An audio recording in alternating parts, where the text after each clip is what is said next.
We have had quite a lot of frosty nights and some frosty days and even some snow, but the frost hasn't reached yet into the bottom of the forest. You can sort of see that there's herbaceous plants that haven't been frozen back. A lot of the under canopy trees have still got a few leaves on them, and it just hasn't reached down here yet. It's always a little bit warmer under trees.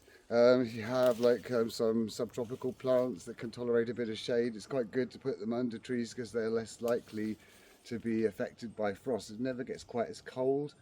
The trees break up the wind, even without their leaves. The branches break up that cold wind, and you never get quite as cold in the forest. The leaf litter in the forest floor is all full of life, which creates heat, just like a compost heap, and that's always getting a little bit of warmth through.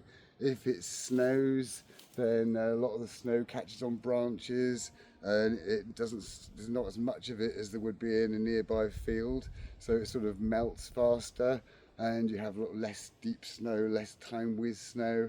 So it's the whole place just keeps you that little bit warmer. So it's kind of good. Also, surrounding land, if you have trees in the way of like the cold north or east wind, then that breaks up that cold wind, and you much less effect from it. Or a hedge and a bank to take away that. You don't have to actually be under the trees, but of course under the trees is kind of warmer. The reverse is true in the summer. It's always cooler in the forest. It never gets as hot. So it's always a more stable environment and climate in the forest than it is outside.